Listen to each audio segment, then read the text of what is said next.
1.5 મણ પથરા ભેગા કર્યા છે અને કુવામાં છલાંગ લગાવવાની તૈયારીમાં છે. તુકારામે કહ્યું, અરર તું કેમ, આ શું?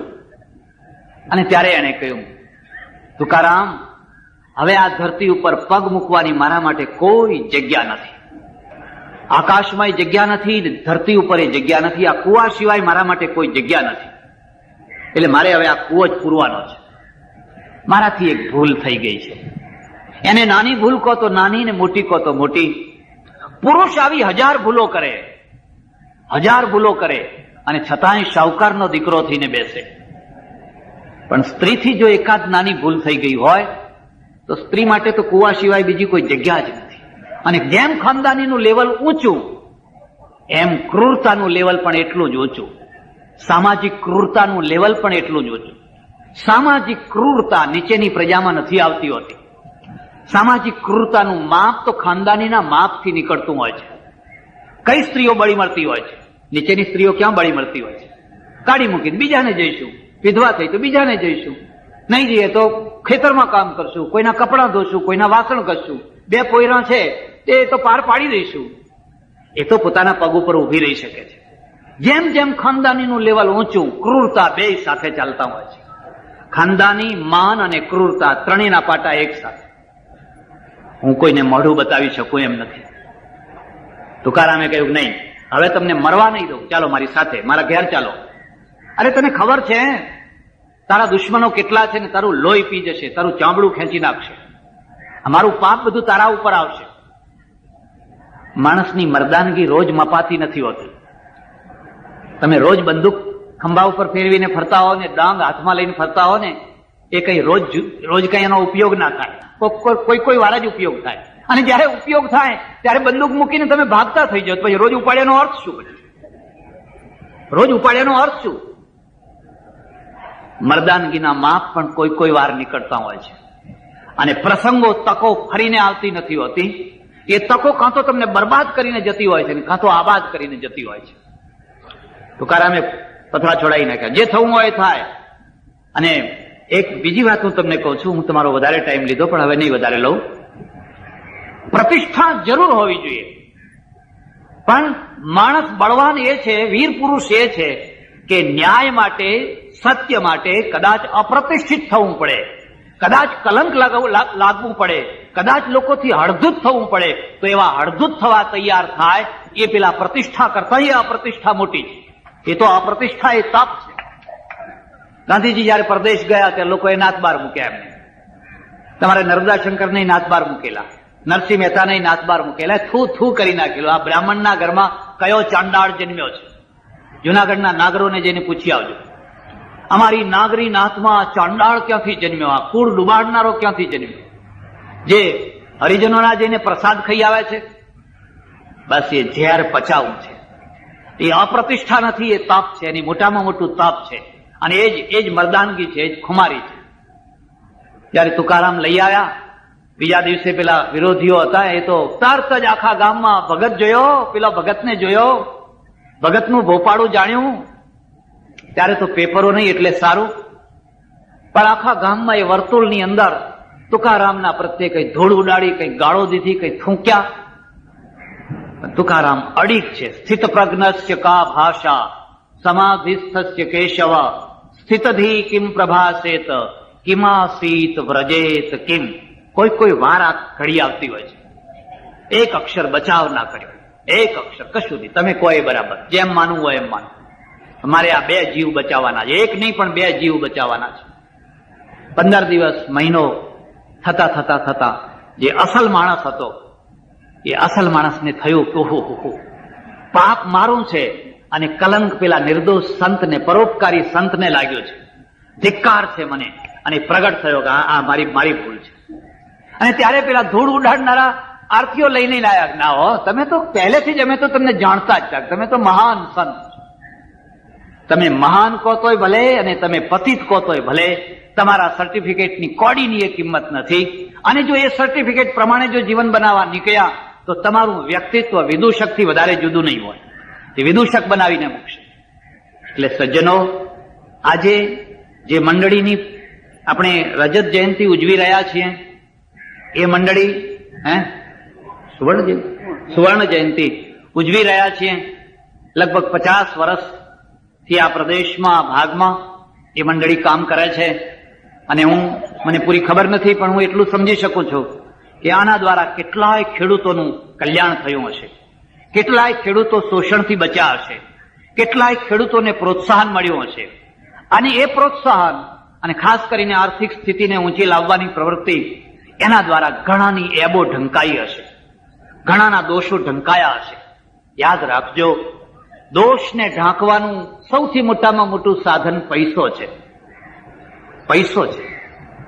પૈસો છે ને, તમારા દોષ લોકો નહીં બોલે, તરત જ કહે છે ના ના વાંધો નહીં, વાંધો તમે આ સિગરેટનો ડાઘ તમે પાડ્યો ને, કઈ વાંધો નહીં, કઈ વાંધો નહીં.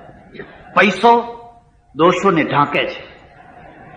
તમે જમવા બેસશો, પોણા ભાગનું પીરસાયેલું એઠું મૂકશો, તમને કોઈ નહીં કહે પૈસાદાર માણસ છે, કઈ વાંધો નહીં, કઈ થાળી નહીં તમે ઉપાડી લેશો, તમે તારું ઉભા થઈ જાઓ. ના ના તમે ઉભા કરો ને, પણ તમે ગરીબ માણસ છો અને જો તમે એઠું મૂકશો તો જે આવશે જોઈતું પીરસાવો તો ને, કેમ આટલું વધારે પીરસાયું? ભાઈ ગરીબ છીએ એટલે વધારે પીરસાયું. જયારે અમે પૈસાદાર થશું ત્યારે અમારા ભાણામાં એઠવાડ તમે જોશો, અમારા અપલક્ષણો તમે જોશો અને ઉપરથી ખુશામત કરીને ચાલતા થઈ જશે. પૈસો એ દોષનું ઢાંકણ છે. પણ હું એ ઈચ્છતો નથી કે તમારા દોષો પૈસાના દ્વારા ઢંકાય, પણ આ સમાજની એક વાસ્તવિકતા છે. હું ઈચ્છું છું કે મારો દેશ કંગાળ ના રહે, મારો દેશ ભિખારી ના રહે, મારો દેશ ગરીબ ના રહે. એ ઊંચો આવે, ભક્તિ કરે, ઉપાસના કરે, એનું અધ્યાત્મ જ્ઞાન વધે, પણ સાથે સાથે એની આર્થિક સ્થિતિ પણ ઊંચી થાય. આ મંડળીએ આ પ્રદેશની આર્થિક સ્થિતિને ઊંચે લાવવામાં ઘણું તપ કર્યું છે, ઘણો ત્યાગ કર્યો છે, ઘણો ભોગ આપ્યો છે. જે કોઈ સજ્જનોએ હયાત હોય કે ન હોય આ કામ કર્યું છે એ બધાને હું વંદન કરું છું, એ બધાને હું અભિનંદન આપું છું. મારી દ્રષ્ટિએ એ સંત છે. એ બંડી પહેરતા હોય, એ ટોપી પહેરતા હોય, એ ધોતિયું પહેરતા હોય તો પણ મારી દ્રષ્ટિએ એ સંત છે, કારણ કે પાયાના પ્રશ્નો હલ કરવામાં લાગેલા છે. ભગવાનને હું હૃદયથી પ્રાર્થના કરું, તમે પણ સૌ કપાસ જેવા થજો. આ ચોથું જે ફળ બતાવ્યું એ ફળ જેવા થજો. આજુબાજુના માણસોના કોઈ છિદ્રો હોય તો એને ઢાંકજો, કોઈના કલંક હોય તો એને ભૂંસજો, પણ ન હોય એના ઉપર ડામરનો કૂચડો લઈને ના ફર્યા કરશો. તમારા હાથમાં તો જયારે જુઓ ત્યારે ડામરનો કૂચડો હોય જ છે. અમે તો જોયા જ કરીએ છીએ, જરાક મોકો મળે એટલે થોડુંક ટપકું કરી દેવું. વધારે ચર્ચા નહીં કરું. ભગવાન સૌનું મંગળ કરે, સૌનું કલ્યાણ કરે, મંડળીનો વિકાસ થાય, ખેડૂતોનું ભલું થાય અને એના સભાસદો છે એનું પણ ભલું થાય, સૌનું મંગળ થાય. આભાર, ધન્યવાદ, હરિઓમ. શરૂ થાય. અને મુંબઈમાં રોટલા કરતા ઓટલાની મહત્તા વધારે છે. 50 માણસોની પથારીઓ વ્યવસ્થિત કરી દીધી, એક કબાટ, 50 ખાટલા વગેરે વગેરે વ્યવસ્થા કરી દીધી. એના કારણે કેટલાય માણસો મુંબઈ આવ્યા, કારણ કે એમને ઓટલો મળ્યો. અને પછી એ રોટલો કમાતા થયા. મહિનો, 2 મહિના, 3 મહિના, 4 મહિના રહે, પછી માણસ પગ ઉપર થઈ જાય. આજે 10 વર્ષ પછી મારા એક જ ગામમાં મારી જ્ઞાતિના 3 કરોડ રૂપિયા બેંકોમાં જમા થયા છે. 3 કરોડ રૂપિયા. મેં કહ્યું ભાઈ તમને ધન્યવાદ છે, તમે એક પાયાનું કામ કર્યું. આ દેશમાં પાયાનું કામ કરનારા બહુ થોડા માણસો છે અને ઉપર ચોટિયા કામ કરનારા તો હજારો છે. ઉપર ચોટિયા કામ કેવા? 2 દિવસ, 3 દિવસ, 4 દિવસ તમે માલો, રમો, જમો, ખાઓ, પીવો, આનંદ કરો, વિખરી જાઓ. ખર્ચો કરોડોનો થઈ ગયો. યજ્ઞ કર્યો, સપ્તાહ કરી, ફલાણું કર્યું, પૂર્વજોનો ઉદ્ધાર કર્યો, વહાડા છે એની ગાંઠો ફાટી, બધું થઈ ગયું બરાબર. 4-5 દિવસ પછી એનું કોઈ પરિણામ કશું જ નહીં. હું આને પાયાનું કામ નથી માનતો. અને ભારતની પ્રજાની આ એક બહુ મોટી દુર્બળતા છે. એ ધર્મના પાછળ જેટલો પૈસો ખર્ચે છે દુનિયાની કોઈ પ્રજા આટલો પૈસો નથી ખર્ચતી, પણ એ બધો પૈસો ઉપર ચોટ્યો જાય છે. ખ્રિસ્તીઓ પાયામાં પૈસો નાખે છે, એટલે હોસ્પિટલો કરે છે, છાત્રાલયો કરે છે, સ્કૂલો કરે છે, અનાજ આપે છે, કપડાં આપે છે, પાયાનું કામ કરે છે. અને પાયાનું કામ થતું હોય ત્યાં મને જવામાં રસ છે. જો તમે અહીં યજ્ઞ કર્યો હોત અને મને બોલાવ્યો હોત તો હું ના આવત. મને એમાં રસ નથી. હું જાણું છું કે આ તો કેટલી વાર આપણે કર્યું, બાળવા સિવાય બીજું કશું કર્યું જ નથી. મને કર્યું હોય તો મને બતાવજો. શિહોરમાં કેટલાક વર્ષો પહેલા એક બ્રહ્મચારીએ બહુ મોટો યજ્ઞ કરેલો, ખબર છે? શિહોર, કાઠિયાવાડ, વિશ્વ શાંતિ માટે. શા માટે?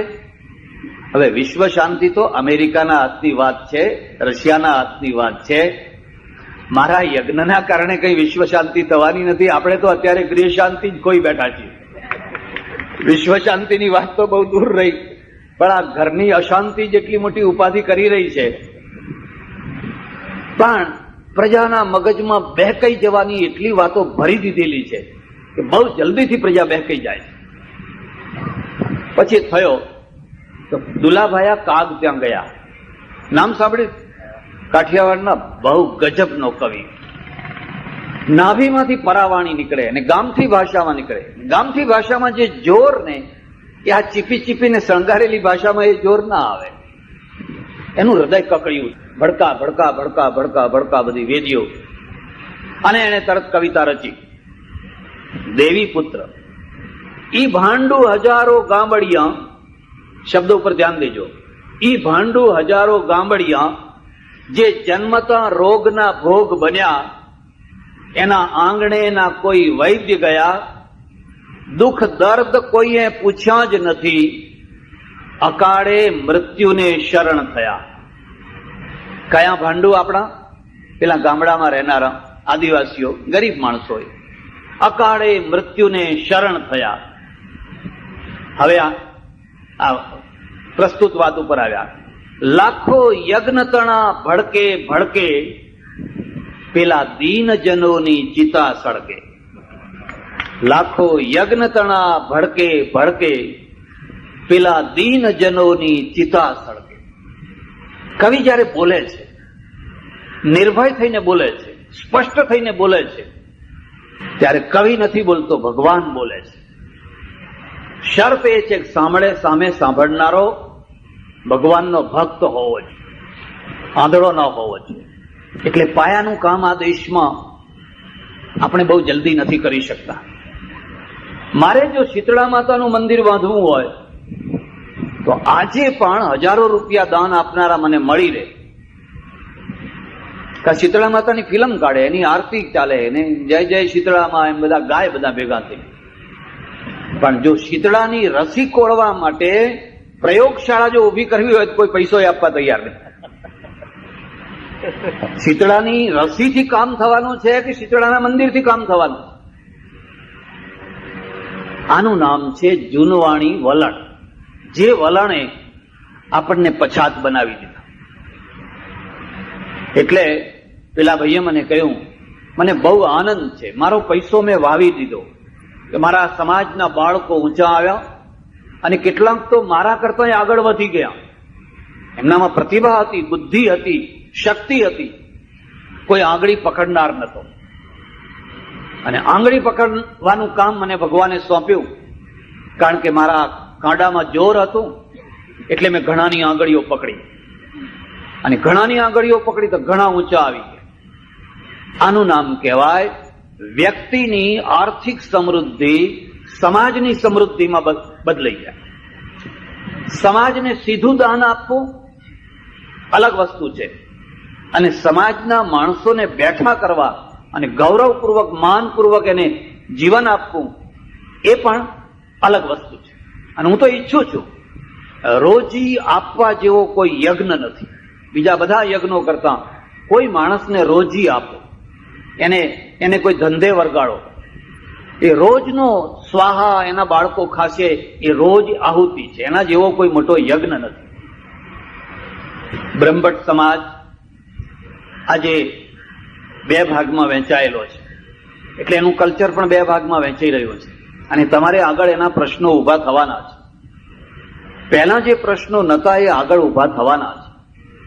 જે સમાજ મુંબઈમાં રહ્યો, અમદાવાદમાં રહ્યો, શહેરમાં રહ્યો, ભણ્યો ગણ્યો અને બે પૈસે સુખી થયો, એ સમાજ, અને જે સમાજ હજુ ગામડામાં ને ગામડામાં રહી ગયો, જોઈએ હું ભણ્યો નહીં, જોઈએ હું આગળ ના આવ્યો, એ બીજો સમાજ. આ બંને સમાજ વચ્ચેની જે રેખાઓ છે, એ રેખાઓ દિન પ્રતિદિન વધતી જશે. એને વધતી અટકાવવી હોય તો એક જ રસ્તો છે કે દૂરના ગામડામાં રહેનારા તમારા સમાજના બાળકો એટલે વિદ્યાર્થીઓ અને વિદ્યાર્થીનીઓ માટે છાત્રાલય બનાવો, એમને શહેર સુધી ખેંચી લાવો, એમને કોલેજો સુધી લઈ આવો, એમને યુનિવર્સિટી સુધી લઈ આવો. જો એ કોલેજો કરશે તો પેલો સમાજ છે આ ઉપરના સમાજના સાથે મેચ કરતો થઈ જશે. પણ એ ગામડામાંથી અહીં સુધી નહીં આવી શકે, કારણ કે એને ભણવું છે પણ રહેવાની જગ્યા નથી, એને ભણવું છે પણ પૈસાની જોગવાઈ નથી, એને ભણવું છે પણ પ્રવેશ માટેની લાયકાત નથી. આ બધી જે લાચારીઓ છે એ લાચારીઓ સમૃદ્ધ સમાજ જો અદા કરી શકે તો પેલા સમાજને તમે ખેંચી શકશો. ગુજરાતમાં સ્થિતિ હજુ સારી છે, પણ ગુજરાત બહારના જે બ્રહ્મભટ્ટ સમાજો છે એમની સ્થિતિ તો હજુ ગામડાના સમાજ કરતા પણ વધારે પછાત છે, અને એની પણ ચિંતા સમર્થ લોકોએ કરવી જોઈએ. પણ હું માત્ર આર્થિક શક્તિને જ મહત્વ નથી આપતો, એ તો છે જ, એમાં કોઈ વિરોધ નથી. શૈક્ષણિક રૂપ જાગવું જોઈએ, તમારા વખાણ માટે નહીં, પણ મેં શરૂઆતમાં જેમ કહ્યું એમ બ્રહ્મભટ્ટ છે એની પાસે મસ્તિષ્ક છે, એની પાસે મગજ છે, પણ મગજનો એક સૌથી મોટામાં મોટો દુશ્મન કોણ છે તમને ખબર છે? મગજના બે મોટા દુશ્મનો છે. પહેલો દુશ્મન તો એ છે કે તમને આજીવિકાની ચિંતા ન હોય તો તમારું મગજ વિકસિત નહીં થઈ શકે. જે મળે ખાઈને પડ્યા રહો. બ્રાહ્મણો કેમ ડલ થઈ ગયા? સીધું આવ્યું ને ખાધું ને પડ્યા રહ્યા. દક્ષિણા કોઈએ પોતડી આપી પહેરીને ચલાવી લીધી. બાકી મગજ સારામાં સારું હતું, મગજ સારામાં સારું હતું.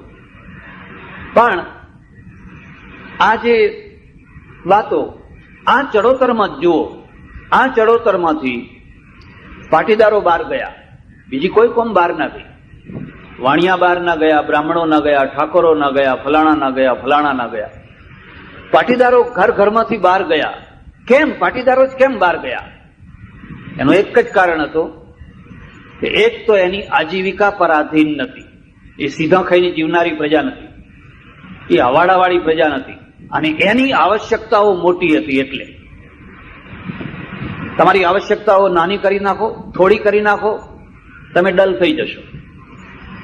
100 રૂપિયા હોય તો ગણાય, આટલી દાળ ખાઓ, આટલી રોટલી ખાઈને પડ્યા રહો, બસ ખલાસ, માઇન્ડ ડલ થઈ જશે. પેલો કોલંબસ નીકળ્યો, વાસ્કોડી ગામા નીકળ્યો અને દરિયા ખેડવા માંડ્યા, એ રોટલા માટે નતા નીકળ્યા. અને પ્રજાને મારી નાખવી હોય તો માત્ર એને પેટું બનાવી દો, રોટલો ખાઈને પડ્યા રહો, સંતોષ કરો, સંતોષ કરો, સંતોષ કરો, પ્રજા મરી જવાની. પ્રજાને મારી નાખી, આ દેશની પ્રજા અમે મારી નાખી. હો, સાધુએ મારી નાખી. કેમ? ચાલશે, ભાવશે, ફાવશે, ગમશે, પછી શે લગાવી દીધો, મરી ગઈ પ્રજા. શું કરવું છે? કાલ તો મરી જવું છે. એમ કે અરે પેલા સોનાના દાગીના પહેરે છે તો મરી જવાનો છે, અને જરિયન જામા પહેરનારા મરી જવાના છે. આખું દર્શન જ મરી જવાનું. આદિથી અંત સુધી, એકડોથી માંડીને છેવટ સુધી એક જ વાત કરવાની, આપણે બધાએ મરી જવાનું છે. એમાંથી એક મુમૂર્ષુ જીવન શરૂ થયું. જીજીવીશું નહીં, મુમૂર્ષુ. અરે મરી તો જવાનું જ છે, પણ મરતા પહેલા કંઈક કરીને મરવાનું છે. હું એક રૂમ બાંધતો જાઉં, એક છાત્રાલય બનાવતો જાઉં, મારી બાજુમાં વૃદ્ધ માણસ બેઠા છે, પેલા બીજા મારે ભાટકેલના બેઠા છે, આ બધા બીજા બધા બેઠા છે. હું તો એટલે સુધી કહું કે મૃત્યુ જેને નજીક આવ્યું હોય ને એને ઝડપથી કામ કરવું જોઈએ. 1 લાખ રૂપિયા આપી દો, કાલ મરી જઈશું, એટેક આવશે તો ફરી જો વિચારમાં પડ્યા અને એમ કર્યું કે આવતા ફંક્શનમાં આપશું ને પછી વિચાર કરશું ને જોઈશું ને ત્યાં સુધી એટેક આવી જશે તો માટે જલ્દી આપી દો, કંઈક કરીને મરો. પછી છોકરા કરે કે ના કરે કે આ કરે કે તે. વૈરાગ્ય છે એ કર્તવ્યનો બાધક ના બનવો જોઈએ, પુરુષાર્થનો બાધક ના બનવો જોઈએ. વૈરાગ્ય તો કર્તવ્યનો સાધક બનવો જોઈએ. એટલે બીજી વસ્તુ છે કે સમાજની અંદર શૈક્ષણિક શક્તિ આવવી જોઈએ. મને પરિચય આપવામાં આવ્યો કે અમારી જ્ઞાતિમાં આ એક જ ભાઈ ICS ઓફિસર થયેલા છે, કેટલા મોટા ગૌરવની વાત છે. જ્યારે માત્ર અંગ્રેજો જ આઈસીએસ થતા, પછી બહુ મોડે મોડે આપણા ત્યાંથી થોડાક માણસો, 2-5-10 માણસો આઈસીએસ થયા. હવે થોડાક થવા માંડ્યા. એમાં ગુજરાતનું તો વાત જ જવા દો. આજે તમારે જોવું હોય તો કલેક્ટર, ડીએસપી, ફલાણા બધા બહારના જ. ગુજરાતીને અંગ્રેજી ના આવડે. એ 2 પેઢી આ દેશની બરબાદ કરી નાખી. 8માંથી અંગ્રેજી તો 8માંથી એમ. કોઈ માણસ મૂર્ખ બને એનો વાંધો નહીં, પણ એના હાથમાં સ્ટેરિંગ ના અપાય એટલી ચિંતા કરવાની. ભલે કોઈ મૂર્ખ હોય તો ભલે રહેતો હોય, કારણ એના હાથમાં કઈ ગાડીનું સ્ટેરિંગ આપી દીધું તો તમારે સમજી લેવાનું વીમો ઉતરાયો છે કે નહીં એ જોઈ લેવાનું. 2 પેઢીઓ બરબાદ થઈ ગઈ. એનું રિએક્શન આજે એ આવ્યું કે હવે છોકરું છે એ એબીસીડી જઈને ઇંગ્લિશ મીડિયમ સ્કૂલમાંથી શરૂ કરે છે. એને કખ ગઘ આવડતું જ નથી. જો 4થા 5માંથી વ્યવસ્થિત ચાલુ કર્યું હોત તો આ દશા ના થાત. હવે એ બોલે છે કે મને ગુજરાતી નથી આવડતું, ગૌરવપૂર્વક બોલે છે, ભાઈ. એટલે આ બીજી વાત છે, પ્રજા છે એનું શૈક્ષણિક રૂપ વિકસિત થવું જોઈએ. તમે કેટલું ભણ્યા મહત્વ છે, પણ તમે કેટલાને ભણાવ્યા, તમારા કેટલા બાળકોને તમે ભણાવ્યા. હું તો ભલામણ કરું છું કે બ્રહ્મભટ્ટનો એક સમર્થ વ્યક્તિ એક કોલેજના વિદ્યાર્થીને દત્તક લઈ લે. મારે 3 છોકરા છે, એની જગ્યાએ હું 4 છે એમ સમજીશ. અને એમાં પણ જેને કોઈ સંતાન ન હોય એને તો ખાસ દત્તક લેવાનો કે એક છોકરાને હું પૂરેપૂરી કોલેજ કરાવી આપીશ, અનુસ્નાતક ડિગ્રી અપાવીશ, અને એનો જે ખર્ચો આવશે હું ઉપાડી લઈશ. આ કોઈ અઘરું કામ નથી, અને આ કામ કરવામાં બહુ આનંદ છે, બહુ રસ છે. તમને ખબર નહીં હોય, તમારા હાથ નીચે એક જાતવાન માણસ આવી જાય, તમારા પૈસે ભણેલો છોકરો કે છોકરી, એ જાતવાન માણસ તમને જે સુખ આપશે ને જે ગૌરવ આપશે એ કદાચ તમારા સગા છોકરા નહીં આપે. સગા છોકરા એટલું નહીં આપે, એ માણસ તમને યાદ કરશે. ઉત્તર ગુજરાતમાં મારો ઓળખીતો એક પટેલ, અને આજીવિકા માટે ઘર છોડીને મુંબઈ પહોંચ્યો. આખો દિવસ રખડ્યો, નોકરી ના મળી. આખો દિવસ થાકી ગયો, હારી ગયો, પાસે પૈસો નહીં, ક્યાં શું.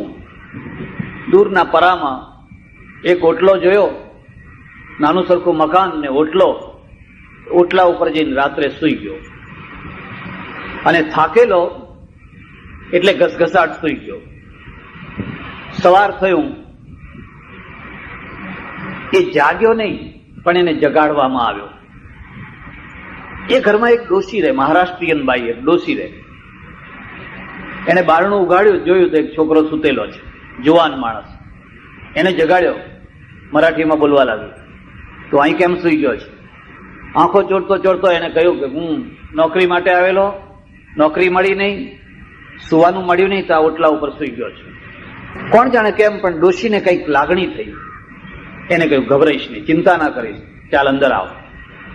એને નવડાયો, ધોવડાયો, કપડાં બદલાવ્યા, ચા પાણી કરાવ્યા, અને પછી કહ્યું કે જા, તારે નોકરી ખોળવી હોય તો ખોળ, હવે સાંજે આવી જજે આ ઓટલા ઉપર. આ છોકરે મને વાત કરી કે મને એ જ દિવસે નોકરી મળી ગઈ. આપણે માનીએ કે ના માનીએ, પણ કેટલાક માણસોની અંદર આવી એક ખાસ પ્રકારની અંતરશક્તિ હોય છે. હું અરખાતો આવ્યો, ડોશીએ મને રાખ્યો, પછી તો હું ત્યાં જ રહેવા માંડ્યો. 20 વર્ષ એ ડોશીના ત્યાં રહ્યો, 20 વર્ષ. પરણ્યો, મારી પત્નીને લાવ્યો, અને 20 વર્ષમાં મારો ધંધો કર્યો, લક્ષાધિપતિ બન્યો. એ માજી મરી ગયા. મારા ગામમાં જયારે હાઈસ્કૂલ બની, અને હાઈસ્કૂલમાં સૌથી વધારેમાં વધારે દાન મેં આપ્યું. લોકોની ઈચ્છા હતી કે તમારા બાપુનું નામ મૂકીએ, તમારી બાનું નામ મૂકીએ. મેં કહ્યું નહીં, મારે પેલી મહારાષ્ટ્રીયન ડોશીનું નામ મૂકવું છે. કારણ કે એક માએ મને જન્મ આપેલો, પણ એક બિલકુલ અજાણી માએ જયારે મારી પડતી દશા હતી ત્યારે મને આશરો આપેલો. એ જાતવાન છોકરો કહેવાય. એની હાઈસ્કૂલનું ઉદઘાટન કરવા મારે જવાનું થયેલું. આવડું મોટું ચિત્ર આજે પણ એના બંગલામાં રોજ એ મહારાષ્ટ્રીયન ડોશીના આગળ દીવો ને ધૂપ એ રોજ કરીને પગે લાગે છે. તમને એક જાતવાન વિદ્યાર્થી મળી જાય કે વિદ્યાર્થીની મળી જાય, તમારા સંતાન કરતા એ વધારે તમને પ્રસિદ્ધિ આપશે. એટલે કદાચ એવું ના કરી શકો, કદાચ તમે સીધું ટચ ના કરી શકો, તો આવા જે છાત્રાલયો છે એ છાત્રાલયોમાં આડકતરી રીતે ઉપયોગી થાવ જ છો. આ એમને નથી થયું. આટલું સરસ મજાનું 2 માળનું આ છાત્રાલય થયું દાતાઓના દાનથી જ થયું છે. ત્રીજી જે વાત છે એ સમાજની સમૃદ્ધિ શક્તિ રાજકીય પાસાથી ઓળખવાની, જેની આપણે વર્ષોથી ઉપેક્ષા કરી છે. ભારતમાં એવા કેટલાય સમાજો છે જે રાજકીય રીતે ઝીરો છે, બિલકુલ ઝીરો. એનું કશું ઉપજતું નથી, એનું કોઈ અસ્તિત્વ નહીં, એનો કોઈ માણસ નહીં, કોઈ વ્યવસ્થામાં નહીં, કોઈ એને પૂછે નહીં. ક્યારે થઈ શકે? જ્યારે સમાજ એક રાજકીય શક્તિ ઊભી કરી શકે ત્યારે. હું કોઈ કોમવાદની વાત નથી કરતો, કોમવાદના વોટિંગની વાત પણ નથી કરતો, પણ તમારો જ્યારે એક આખા દેશમાં વહેંચાયેલો વિખરાયેલો સમાજ છે, તમારી પાસે કેટલા બુદ્ધિશાળી માણસો છે, કેટલા સારા સાહસિક માણસો છે, બધુંય છે. રાજકીય રીતે તમારું કંઈ ઉપજે છે? થોડાક પોલીસ ઓફિસરો થયા હશે, થોડાક બીજા ઓફિસરો થયા હશે. આવનારો જે સમય છે એ સમય એવો છે કે જેની પાસે રાજકીય શક્તિ નહીં હોય એવા સમાજો રાજકીય સુખ નહીં ભોગવી શકે. એમને રાજકીય અન્યાયો સહન કરવા પડશે. ગેરલાભ નથી ઉઠાવવો, પણ જે કંઈ શક્ય છે એ તો તમને મળવું જોઈએ. કદાચ મળે કે ના મળે, પણ તમારું રક્ષણ તો થવું જોઈએ. તમારા અસ્તિત્વની નોંધ તો લેવાવી જ જોઈએ. એવું ના બને કે તમારું અસ્તિત્વ હોવા છતાં તમારા અસ્તિત્વની નોંધ લેવાતી ન હોય તો શું ને ના હોય તો શું, એવું નહીં. પણ તમારા અસ્તિત્વની નોંધ લેવાવી જોઈએ. એ ક્યારે થઈ શકે? કે જ્યારે સમાજ રાજકીય રીતે શક્તિશાળી બને ત્યારે. છેલ્લી ને મુદ્દાની વાત કહું, સામાજિક શક્તિ. પહેલા જે સમાજો હતા, ખરેખર તો સમાજો હતા જ નહીં, જ્ઞાતિઓ હતી, અને જ્ઞાતિના ગોળો હતા, અને એના આગેવાનો હતા. એને હું સામાજિક આગેવાનો નથી કહેતો. જ્ઞાતિના આગેવાનો અલગ અને સમાજના આગેવાનો અલગ. જ્ઞાતિના આગેવાનો માટે અમાવાસ્યાનો પહેલો દિવસ વપરાય.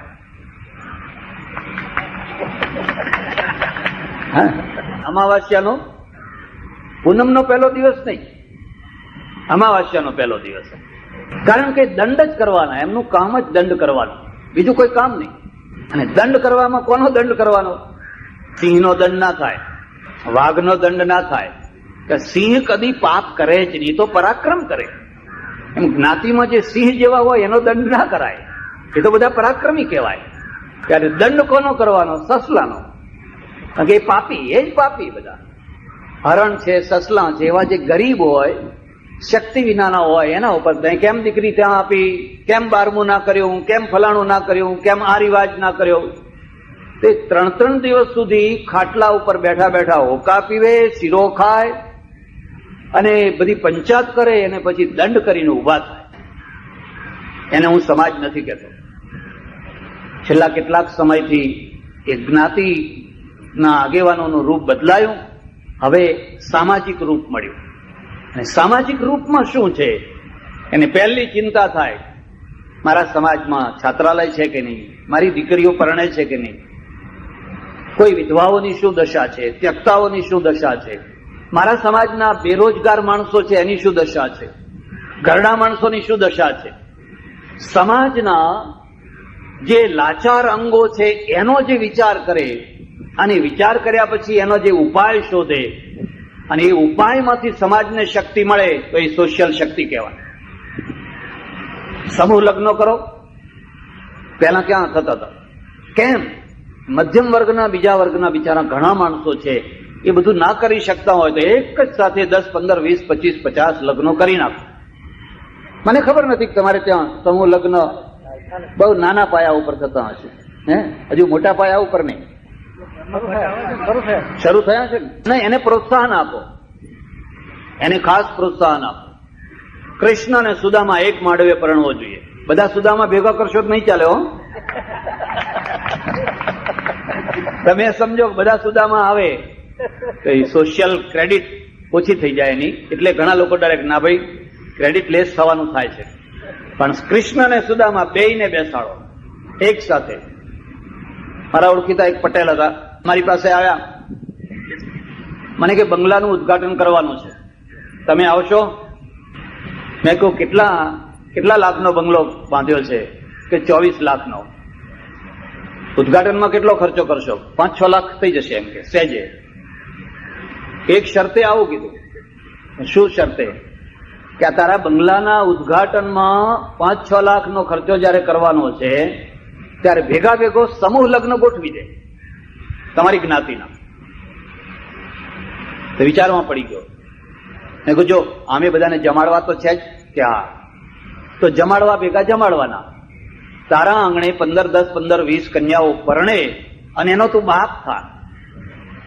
મને કે બાપજી બહુ સારી વાત સુજાડી તમે હો. ઘણા સારા માણસો છે, એમને સુજાડનારા માણસો નથી મળતા.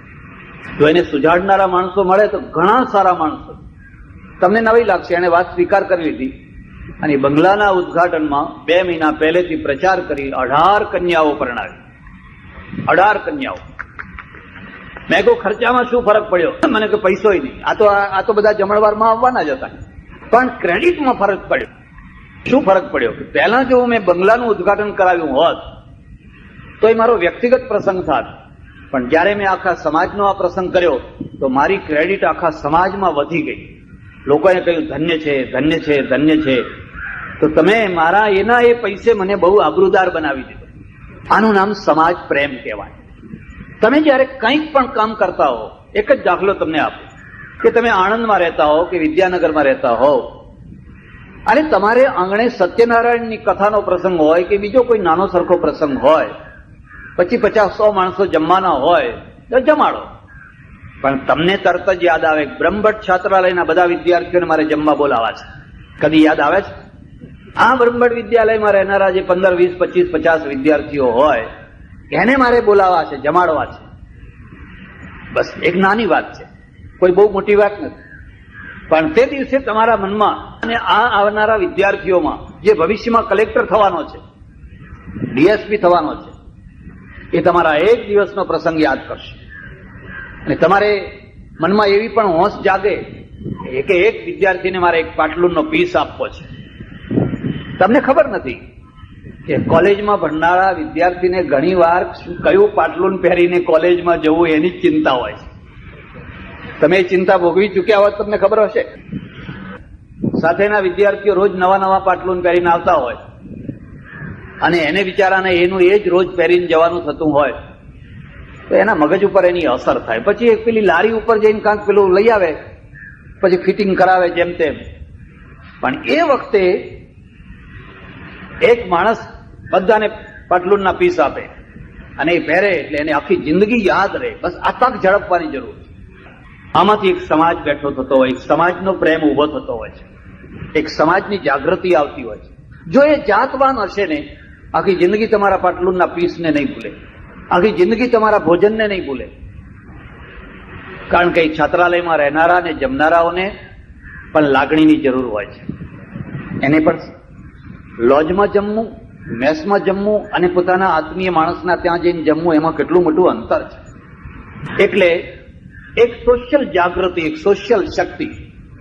તમારે ત્યાં એવું તો નથી ને કે મોટી ઉંમરની દીકરીઓ થઈ ગઈ અને હજુ પરણાવી નથી શકાતી, મોટી ઉંમરના છોકરાઓ થઈ ગયા હજુ પરણાવી નથી શકાતા, તો સમાજ દુર્બળ છે. વૃદ્ધો છે પણ કોઈ એમની જવાબદારી સંભાળવા તૈયાર નથી. કેટલાય બાળકો છે પણ એમની પણ કોઈ જવાબદારી લેવા, કેટલી ત્યક્તાઓ અને કેટલી વિધવાઓ ફર્યા કરે છે. હું તો તમને કહું છું, અને મેં ઘણી વાર કહ્યું છે, તમે એક એવું રિસર્ચ કરો કે તમારે બ્રહ્મભટ્ટ સમાજની અંદર કેટલી વિધવાઓ છે. પુનર્લગ્નની પ્રથા નથી, હવે શરૂ થઈ છે, સારું થયું છે, હા એ સારું થયું છે. પણ પહેલા એક જમાનો હતો જયારે પુનર્લગ્ન ના થાય. 8 વર્ષની છોકરી વિધવા થઈ હોય, આખી જિંદગી એને પેલું લાલ રંગનું શેલું પહેરીને જ કાઢવાનું. મારા ઘણા ઓળખીતા ભાંડુમાં એક કાશીબેન હતા, જો તમને કોઈને ખબર હોય તો. અદભુત વ્યક્તિત્વ અને કેટલું જ્ઞાન, કેટલી ઊંચી ભૂમિકા. પણ બધા તો એવા ના થઈ શકે. તો બીજા લોકોએ કેવી રીતે પગ ઘસી ઘસીને જીવવું, કેવી રીતે? જો મારી વાત તમારા ગળે ઉતરે તો થોડી ક્રાંતિ કરો. પહેલી ક્રાંતિ તો એ કે લગ્ન પ્રસંગે જમણવાર કે બીજું કોઈ થતું હોય ત્યારે વિધવાઓને દૂર ના રાખો. કંકુનો ચાંદલો કરવા દો, કંકુનો ચાંદલો કરવા દે. એમને કોઈ પાપ નથી કર્યું. પેલો વિધુર થઈને કંકુનો ચાંદલો કરતો હોય, હે વિધુર કરે કે ના કરે? એનું મોઢું જોવાનું પાપ નહીં ને આણે કયા પાપ કર્યા છે? આ બિચારી ના તો ચાંદલો કરી શકે, ના કોઈ એનું મોઢું જોવા તૈયાર, અપશુકન થઈ જાય. અને લખે ગંગા સ્વરૂપ પાછા, લખવા માટે ગંગા સ્વરૂપ લખે. અને સૌથી વધારે એનું અપમાન કોણ કરે ખબર છે? જમના સ્વરૂપ વાળા. પેલા જમના સ્વરૂપ એટલે સમજ્યા? સધવાઓ, એ જ વધારે અપમાન કરે. તોડી નાખો.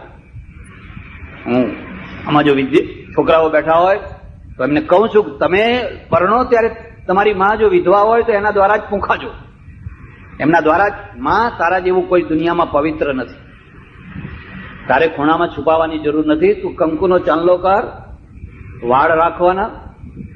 મારે વર્ષ થયું, 2 વર્ષ થયા છે, અને એક મૂડી નાખેલા અમેરિકા રહે. મેં કહ્યું કેમ મુંડન કેમ કરાવી નાખ્યું? કે પપ્પા ગુજરી ગયા. બરાબર. પછી મેં કહ્યું જો પપ્પા ગુજરી ગયા એ ગુજરી ગયા, એનું દુઃખ થાય સ્વાભાવિક છે, પણ હવે પછી કોઈ તમે માથું કદી મુડાવશો. આ રૂઢી છે, આ શાસ્ત્ર નથી. આનું નામ રૂઢી છે. રૂઢી અને શાસ્ત્ર અલગ વસ્તુ છે. આ માથું મુડાવવાથી એનું કઈ કલ્યાણ થવાનું હતું? મને કે બાપજી અમારે નતું મુડાવવું, પણ અમારા દાદીમાં કે ના આ થવું જ જોઈએ. અને અમને સૌથી વધારે દુઃખ તો અમારા માથા મૂડ્યા એમાં નહીં, પણ મમ્મીનું માથું મૂડી નાખ્યું. અને મમ્મીના એટલા સરસ વાળ, એટલા સુંદર વાળ. ગાંજો જયારે એને મૂળતો હતો ત્યારે અમારી આંખમાંથી સુખી થાવ અને સુખી થવા દો. પોતાના સમાજના કોઈ બીજા માણસો હોય એને સુખી થવા દો, કોઈના સુખમાં અંતરાય ના નાખો. ત્યારે બ્રહ્મભટ્ટ સમાજે આજે પોતાના છાત્રાલયનું જે બીજું ઉદ્ઘાટન કર્યું, એમ કહું તો ચાલે, બીજા માળનું ઉદ્ઘાટન કર્યું અને સરસ બાંધકામ કર્યું છે. હું બહુ જાણકાર નથી, પણ મેં જે ખર્ચો પૂછ્યો તો આ બંને માળનો ખર્ચો લગભગ 15-1 લાખની આજુબાજુ થયો. તો મારી દ્રષ્ટિએ આ મકાન સસ્તું થયું કહેવાય. 15,000 ફૂટનું બાંધકામ 15 લાખ રૂપિયામાં થાય એટલે 100 રૂપિયા ફૂટ પડ્યું ને, 100 રૂપિયા ફૂટ પડ્યું. ત્યારે આજે 150 થી 200 રૂપિયા સહેજે ફૂટ ઉપર ખર્ચો થતો હોય છે. તો જે બાંધકામ કરનારા ભાઈઓ છે એમને અભિનંદન આપવાનું મન થાય છે, એમનું બહુમાન થવું જોઈએ. કઈ કાર્યકર્તાઓ જ તમારું ધન છે. આ ધન છે એ ધનને કેળવી આપનાર પેલા કાર્યકર્તાઓ છે. આ જ કામ જો સરકારે કરવાનું હોત તો હું માનું છું 40 લાખ રૂપિયા ઉપર કામ પહોંચ્યું હોત અને આવું ના થયું હોત. એટલે એનું પણ આપણે ગૌરવ લેવાનું છે ને એ કાર્યકર્તાઓને પણ આપણે બિરદાવવાના છે. વધારે ચર્ચા નહીં કરું, તમારો ઘણો સમય લીધો, પણ આવ્યો છું તો મારી એક ઈચ્છા છે કે આ છાત્રાલયમાં જે કામમાં વાપરવા હોય એમાં મારી સંસ્થા તરફથી 5,000 રૂપિયા હું આ છાત્રાલયને આપું છું અને ભગવાનને પ્રાર્થના કરું છું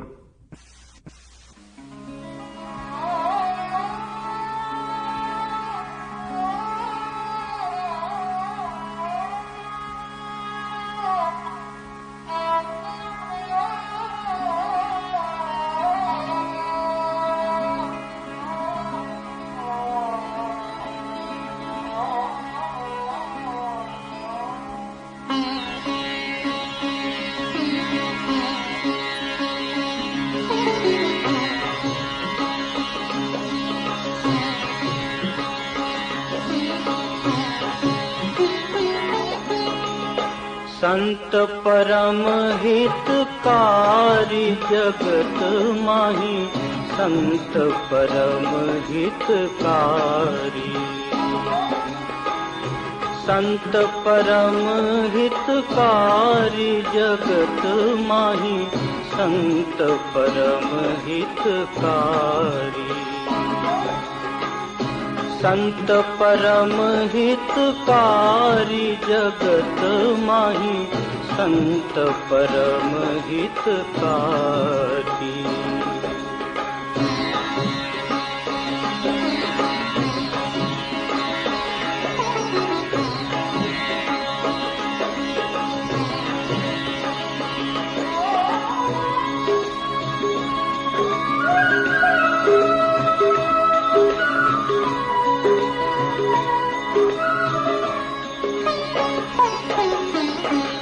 प्रभु पद प्रगट करावत प्रीति, प्रभु पद प्रगट करावत प्रीति।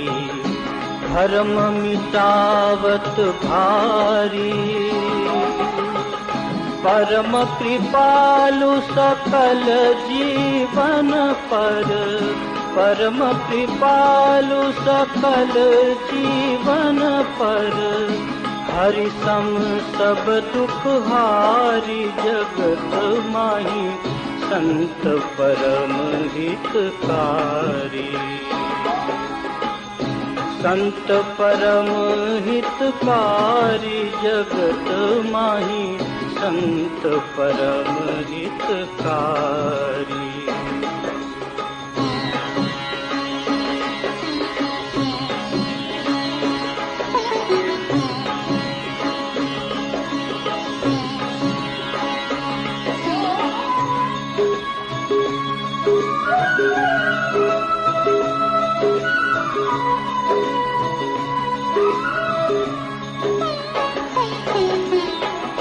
त्रिगुणातीत फिरत तनु त्यागी, रीत जगत से न्यारी। त्रिगुणातीत फिरत तनु त्यागी, रीत जगत से न्यारी। ब्रह्मानंद संतन की सोबत, ब्रह्मानंद संतन की सोबत। मिलत है प्रगट मुरारी जगत माही, संत परम हितकारी। संत परम हितकारी जगत माही, संत परम हितकारी। संत परम हितकारी, संत परम हितकारी, संत परम हित।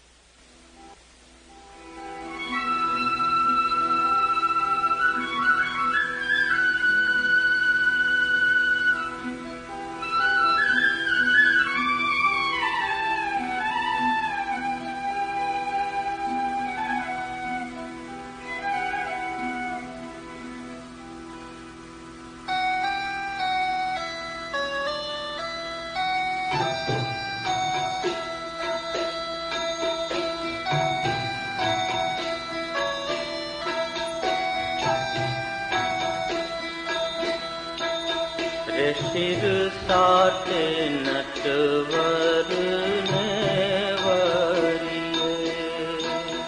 रे शिर साटे नटवर नेवरिए। रे पाछूं ते पगलूं नव भरिए, पाछूं ते पगलूं नव भरिए। शिर साटे नटवर नेवरिए, रे शिर साटे नटवर नेवरिए।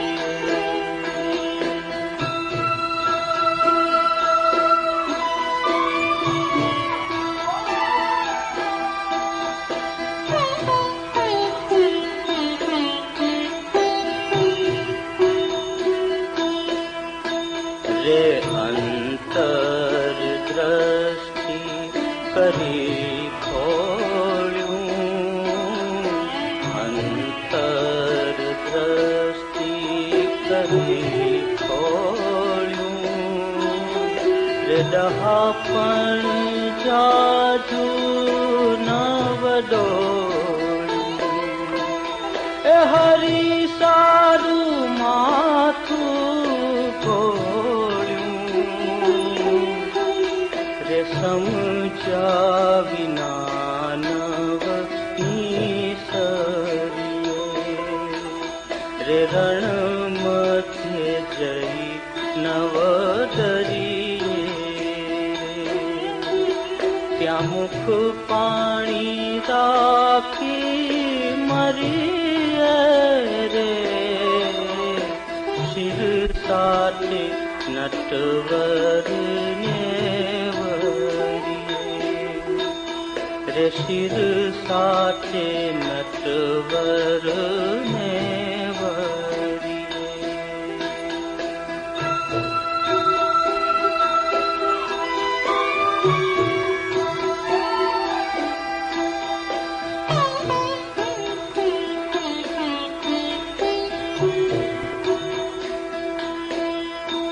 રે પ્રથમ ચડે છોરો થઈને પ્રથમ ચડે છોરો થઈને રે ભાગે પાછો રણમાં જઈને તે શું જીવે ભૂંડું મુખ લઈને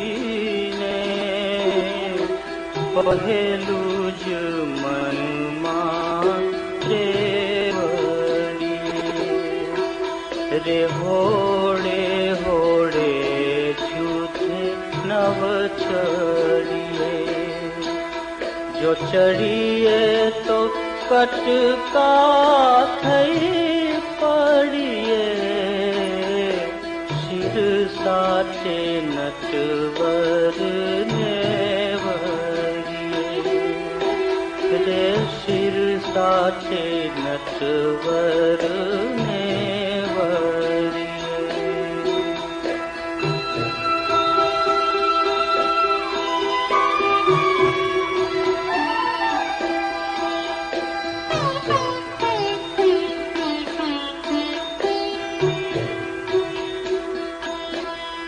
રે રંગ સહિત હરિને રચીએ